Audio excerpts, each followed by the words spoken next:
శాసనసభలో ఈరోజు సభా సాంప్రదాయాలని మంటగలిపే విధంగా ఆల్రెడీ అధికార పక్షానికి సంబంధించి గవర్నర్ గారి అడ్రస్ మీద ఇద్దరు సభ్యులు మాట్లాడారు. మా సభ్యుడు జగదీశ్వర్ రెడ్డి గారు మాట్లాడుతున్నటువంటి ధర్మిల వారు ప్రతిసారి అతని ఇబ్బంది పెట్టేటువంటి ప్రయత్నం జరుగుతుంది కూడా మీరందరూ చూశారు. ఈరోజు జగదీశ్వర్ రెడ్డి గారు శాసనసభలో ఏం మాట్లాడిండో మీరు లైవ్ ద్వారా చూశారు. ఈ సభ అనేది అందరి సభ్యులకు సమానమైనటువంటి హక్కు ఉంటుందని, ఈ సభ ఎవరి సొంతం కాదని వారు చెప్పినారు. స్పీకర్ గారు మీరు పెద్ద మనిషిగా అక్కడ ఉన్నారని కూడా చెప్పారు. ఈరోజు ప్రసాదరావు గారంటే, స్పీకర్ గారంటే అందరికీ గౌరవం.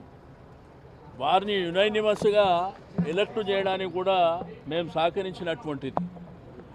కానీ ఇప్పుడు ఇక్కడికి మీడియా పాయింట్ దగ్గరికి కాంగ్రెస్ పార్టీ సభ్యులు వచ్చి ప్రతిసారి మాట్లాడితే దళితుడు దళితుడు అని చెప్పి వాళ్ళే అవమానించే విధంగా మాట్లాడుతున్నారు. మేము ఏ రోజు కూడా వారిని గౌరవప్రదమైనటువంటి స్పీకర్గానే చూసినాం తప్ప మేము ఏ రోజు కూడా కించపరచాలనేటువంటి ఉద్దేశంతో చూసినటువంటి దాఖలాలు కూడా లేవు. అసలు జగదీశ్వర్ రెడ్డి గారు మాట్లాడింది ఈ సభ అనేది అందరిది, ఈ సభ ఎవరి సొంతం కాదు అనే విధంగా వారు మాట్లాడారు. మీరు స్పీకర్ గారు పెద్ద మనిషిగా అక్కడ కూర్చున్నారని కూడా మాట్లాడారు. వాళ్ళకి ఏం తప్పు అనిపించిందో సస్పెండ్ చేయాలి అని మాట్లాడుతున్నారు. అది కరెక్ట్ కాదు. ఎందుకంటే ఈ యొక్క శాసనసభలో మా ప్రతిపక్ష నాయకులైనటువంటి కేసీఆర్ గారికి ఛాంబర్ లేకుండా చేసిన ఆ అవమానాన్ని మేము భరించినాం. మీరు చూసినారు ఈ యొక్క శాసనసభ సమానమైనటువంటి, అక్కడ అధికార పక్షానికి కానీ ప్రతిపక్షానికి కానీ, అక్కడ ముఖ్యమంత్రి ఛాంబర్ కానీ ఇక్కడ ప్రతిపక్ష నాయకుని ఛాంబర్ కానీ గౌరవప్రదంగా ఉన్న అవమానపరిచారు. పిఎస్సి చైర్మన్ మాకు హక్కుగా వచ్చేది అక్కడ కూడా అవమానపరిచారు. నిన్న కూడా చూస్తే ముఖ్యమంత్రి గారు మాట్లాడేది స్ట్రేచర్ అని స్ట్రక్చర్ మీద వండుకుండని, తర్వాత మార్చూరి పోతాడని ఒక తెలంగాణ రాష్ట్రాన్ని సాధించినటువంటి ఒక మహానాయకుడు, 10 సంవత్సరాలు అద్భుతమైనటువంటి పరిపాలన అందించినటువంటి కేసీఆర్ని పట్టుకొని మార్చూరికి, అంటే ఎవరైనా కానీ ఏ నాయకుడు ఎంతటి నాయకుడైనా కానీ ఎదుటివారి చావును కోరుకునేటువంటి నాయకుడిని ఎక్కడన్నా చూస్తామా మనం? ఈరోజు ఏంటంటే ప్రతిదీ డైవర్షన్ పాలిటిక్స్. ఇప్పుడు మీడియా పాయింట్ దగ్గర కూడా మేము మాట్లాడడానికి వస్తే అక్కడ కూడా మాట్లాడనీయకుండా వాళ్ళందరూ ఒకళ్ళని వచ్చి మాట్లాడేటువంటి కార్యక్రమాలు చేయడం కూడా మీరు చూస్తూ, సభ అనేది సాంప్రదాయాల ప్రకారం నడవాలనేటువంటి ఉద్దేశం ఈ ప్రభుత్వానికి ఏ కోశాన కూడా లేదు. మేము బుల్డోజ్ చేస్తాం, మా ఇష్టం ఉన్నది మాట్లాడతాం, మీరు వింటే వినాలి లేకపోతే లేదు, మా ఇష్టానుసారం చేసుకొని పోతాం. ఇక్కడంట 15 నెలలల్లో వాళ్ళు బ్రహ్మాండమైనటువంటి పరిపాలన ఇచ్చింది, ప్రజలు చూసారు. డెఫినెట్గా ప్రజల సమక్షంలో అవన్నీ ఉన్నాయి. కానీ మా హక్కుగా వచ్చినటువంటిది అంటే అధికార పక్షం మాట్లాడినాక ప్రతిపక్షం అవకాశం ఇచ్చినటువంటి స్పీకర్ గారు అవకాశం ఇచ్చినప్పటికీ వారు జగదీశ్వర్ రెడ్డి గారు మాట్లాడేటప్పుడు ప్రతిసారి ఇబ్బంది పెట్టేటువంటి ప్రయత్నం జరిగింది, మీరు చూసారు. వారు కూడా ఏం మాట్లాడినరు? ఈ సభ అనేది అందరికి హక్కులు ఉంటాయి, ఒక పార్టీకి సంబంధించింది కాదు, మీరు ఇక్కడ పెద్ద మనిషిలాగా ఈ సభకు నాయకత్వం వహిస్తున్నారని చెప్పారు.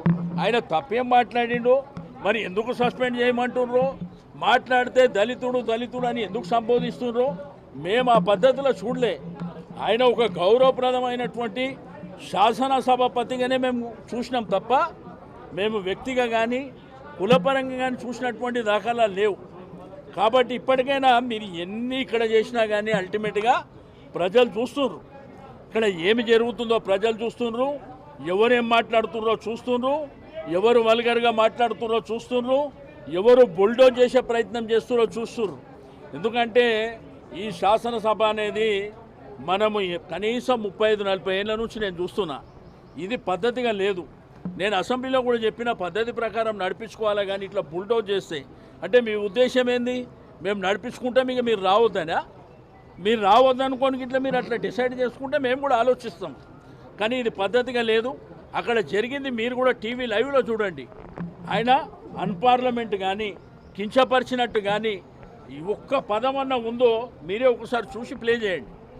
మాట్లాడని దానికి ఏదో నిన్న మొన్న ముఖ్యమంత్రి గారు ఇక్కడ శాసనసభలో కాంగ్రెస్ పార్టీ మీటింగ్ పెట్టినప్పుడు, వారి యొక్క లెజిస్లేచర్ మీటింగ్ పెట్టినప్పుడు మరి వారు ఏదో మీరు గట్టిగా ఉండాలని పేపర్లో టీవీలో చూసినాం. మరి అది చూపించడానికి వీళ్ళు ప్రయత్నం చేస్తున్నారో తెలియదు, కానీ అక్కడ జరిగినటువంటి అంశాన్ని క్లియర్గా అక్కడ మాట్లాడింది ఏమీ లేదు జగదీశ్వర్ రెడ్డి గారు. రెండోది, ఆయనకు వచ్చిన అవకాశాన్ని మధ్యలో వాళ్ళు ఇంటర్వ్యూన్ అయ్యి ఓసారి ఒక విప్ గారు మాట్లాడతారు, ఒక మంత్రి గారు మాట్లాడతారు. ప్రతిసారి ఆటంకం కలిగించేటువంటి ప్రయత్నం చేయడం కూడా కరెక్ట్ కాదు. తప్పకుండా అల్టిమేట్గా ప్రజలు నిర్ణయిస్తారు. ఇవాళ కాంగ్రెస్ పార్టీ అసెంబ్లీలో ప్రతిపక్షాల గొంతు నొక్కాయటానికి ఇవాళ వాళ్ళు డైవర్షన్ పాలిటిక్స్ చేస్తూ ఉన్నారు. అందరూ కూడా లైవ్లో చూసినారు. మా ఎమ్మెల్యే జగదీశ్వర్ రెడ్డి గారు వారు అన్నది ఏంది, ఈ సభలో అందరూ సమానమే, అందరికీ సమాన హక్కులు ఉంటాయి, మా అందరి తరఫున మీరు ఆ స్థానంలో కూర్చున్నారు అని అన్నారు. దాంట్లో ఏం తప్పన్నాడు ఆయన? మాకు ఎక్కడ కూడా స్పీకర్ గారి మీద మాకు అత్యంతమైన గౌరవం ఉన్నది. మేము ఎప్పుడు కూడా స్పీకర్ గారిని వారిని ఏమాత్రం వారి స్థాయికి భంగం కలగనివ్వకుండా మేము కలగనిచ్చే విధంగా మేము ఎప్పుడు కూడా వ్యవహారం చేయలేదు. వారంటే మాకు గౌరవం ఉన్నది. ఇవాళ మా జగదీశ్వర్ రెడ్డి గారు కూడా ఏమీ అనలేదు. అయితే ఇప్పుడు ఏం జరిగింది, నిన్న ముఖ్యమంత్రి గారు బయట చాలా అసభ్యంగా జగుత్సాపరంగా స్ట్రెచ్చర్ అని మార్చురి అని ఒక తెలంగాణ సాధించిన వ్యక్తి మీద మాట్లాడడం, దాంట్లో ప్రజల్లో ఆయనకు విపరీతమైన వ్యతిరేకత రావడం, దాన్ని డైవర్ట్ చేయడానికి వాళ్ళ స్పీకర్ గారిని అడ్డం పెట్టుకొని కాంగ్రెస్ పార్టీ డ్రామాలు చేస్తూ ఉన్నది, నాటకాలు చేస్తూ ఉన్నది. అట్టనే జగదీశ్వర్ రెడ్డి గారు సభలో మాట్లాడుతూ, మీరు 2500 మహిళలకు ఇచ్చినారా, మీరు రుణమాఫీ 2 లక్షల రుణమాఫీ చేసినారా, మీరు రైతు బంధు ఇచ్చిండ్రా, మీరు స్కూటీలు ఇచ్చిండ్రా, మీరు 5 లక్షల భరోసా కార్డు ఇచ్చిర్రా విద్యార్థులకు, మీరు ఏం చేసిర్రు, ఇప్పటికి ఒక్క ఇల్లన్న, ఒక్క ఇందిరమ్మ ఇల్లని అన్నారు, ఒక్క ఇల్లన్న కట్టిర్రా అని అడిగిండు. 15 నెలలు అయింది మీరు వచ్చి, మీరు ఇవి చేసిండ్రా అని అడిగిండు. అడగగానే వీళ్ళు ఈ డ్రామా ఎత్తుకొని ఇవాళ ప్రభుత్వాన్ని వారు ఇచ్చినటువంటి హామీల్ని అడిగితే గొంతు నొక్కేయడం, వారు అసభ్యంగా మాట్లాడితే ప్రశ్నిస్తే గొంతు నొక్కేసే కార్యక్రమం, డైవర్షన్ పాలిటిక్స్ చేసే కార్యక్రమం. చివరికి ఇక్కడ మీడియా పాయింట్కి వస్తే మొత్తం కాంగ్రెస్ లెజిస్లేచర్ పార్టీ అంతా మీడియా పాయింట్ ఉన్నది. అట్లా ఉంటుందా అండి? ఎప్పుడన్నా చూసిర్రా మీరు? మీడియా పాయింట్కి వస్తారు, ఒక 4 వస్తారు, 2 మాట్లాడతారు, పోతారు. ఇప్పుడు నేను అనుకుంటా బహుశా ఇప్పుడు ఆయన 12వ వ్యక్తో 15వ వ్యక్తో మాట్లాడుతున్నాడు. ఇంకా ఒక 10 మంది లైన్లో ఉన్నారు. దీని ఉద్దేశం ఏంది? స్పీకర్ గారు ఇప్పుడు బెల్ కొట్టగానే హౌస్ స్టార్ట్ అయితే మాకు అవకాశం లేదు, ఇక మీడియాకు మాట్లాడే అవకాశం లేదు. మీడియా పాయింట్లో కూడా మా గొంతు నొక్కే ప్రయత్నం, అక్కడ అసెంబ్లీలో మా గొంతు నొక్కే ప్రయత్నం. వాళ్ళు హామీలు అమలు చేయకపోతే, అడగపోతే మాకు మైక్ కట్ చేస్తే, అయ్యా మీరు మా తండ్రి లాంటి వారు, ఇక్కడ అందరికి సమాన హక్కు ఉంటుంది, అందరూ సమానమే, మీరు మా అందరి తరఫున ఆ కుర్చీలో కూర్చున్నారు అని మా జగదీశ్వర్ రెడ్డి గారు అంటే, స్పీకర్ గారిని ఏదో అన్నారని, స్పీకర్ గారిని అవమానం చేసిరని, వారి క్యాస్ట్ పెట్టుకొని ఇవన్నీ కూడా డైవర్షన్ చేసే పాలిటిక్స్ ఇవాళ ఆడుతూ ఉన్నారు. కానీ కాంగ్రెస్ పార్టీ ఎంత అటెన్షన్ డైవర్షన్ పాలిటిక్స్ చేసినా కింద ప్రజలంటూ వాళ్ళు ఉన్నారు, వాళ్ళకు తెలుసు వీళ్ళు ఏం చెప్పిండ్రు, మరి ఇప్పుడు ఏం వస్తున్నది. వీళ్ళు 100 రోజుల్లో ఇస్తామని ఎందుకు చెప్పిర్రండి? మరి ఇప్పుడు 15 నెలలు అయింది, 100 రోజుల్లో ఎందుకు చెప్పాలండి? మా 5 సంవత్సరాల కాలంలో మేము ఈ హామీలు చేస్తామని చెప్పేది ఉండే అప్పుడు వాళ్ళు. మేము అడుగుతున్నది అదే, మీరు 100 రోజుల్లో చెప్పిర్రు కాబట్టే, మీరు 100 రోజుల్లో ఇస్తామని, 100 రోజుల్లో 2 లక్షల రుణమాఫీ చేస్తామని, 100 రోజుల్లో మీరు 15,000 రైతు భరోసా ఇస్తామని, మీరు సన్నవడ్లకు బోనస్ ఇస్తామని, మీరు తులం బంగారం ఇస్తామని, మీరు 5 లక్షల విద్యార్థులకు భరోసా కార్డు ఇస్తామని, 4,000 రూపాయల నిరుద్యోగ భృతి 100 రోజుల్లో ఇస్తామని, మీరు ఇవి స్కూటీలు, ఆడపిల్లల స్కూటీలు ఇస్తామని, మీరు ఇవన్నీ కూడా 100 రోజుల్లో ఇస్తామన్నారు. కాబట్టే ఒక ప్రతిపక్ష పార్టీగా మాకు బాధ్యత ఉన్నది. మేము అడుగుతూ ఉన్నాం, అది కూడా శాసనసభ వేదికగా అడుగుతూ ఉన్నాం. మేము ఇంకెక్కడ అడగాలి ప్రభుత్వాన్ని, ఎక్కడ ప్రశ్నించాలి మేము ప్రభుత్వాన్ని? డెఫినెట్గా శాసనసభ వేదిక ద్వారా ప్రశ్నిస్తున్నాం. మేము ప్రశ్నిస్తుంటే దానికి సమాధానం చెప్పలేక డైవర్షన్ పాలిటిక్స్ చేసి స్పీకర్ గారిని అడ్డం పెట్టుకొని ఇవాళ డ్రామాలు చేస్తున్నది కాంగ్రెస్ పార్టీ. మా జగదీశ్వర్ రెడ్డి గారు కానీ మేము కానీ ఎన్నడూ కూడా స్పీకర్ గారిని అవమానపరిచే విధంగా వ్యవహరించలేదు, వ్యవహరించం కూడా. మాకు ఆ ఉద్దేశమే లేదు. మేము కూడా ఆయనకు ఏకగ్రీవంగా స్పీకర్ కావటానికి మేము సహకారం చేసిన వాళ్ళం. మాకు కూడా ఆయన స్పీకరే, మా అందరికో తండ్రి లాంటి వారు ఆయన. అదే మాట చెప్పినాం మేము. ఈ శాసనసభ, జగదీశ్వర్ రెడ్డి గారు అన్నది శాసనసభ అందరిది, అందరికీ సమాన హక్కులు ఉంటాయి, మా అందరి తరఫున మీరు ఆ కుర్చీలో కూర్చున్నారు అన్న మాట మాట్లాడిండు. దాంట్లో తప్పేం మాట్లాడిండండి?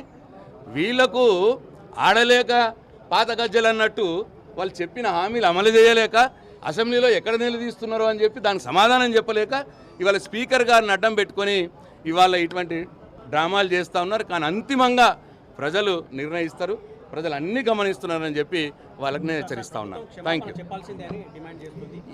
ఏమన్నా మా జగదీశ్వర్ రెడ్డి గారు ఏమన్నా తప్పు మాట్లాడితే కదా, ఏమన్నా అన్పార్లమెంటరీ మాట మాట్లాడితే కదా క్షమాపణ అనే టాపిక్ వస్తుంది. చూడండి, మీరు లైవ్లో చూడండి, మళ్ళీ ఒకసారి మీరు ప్లే చేసి చూడండి.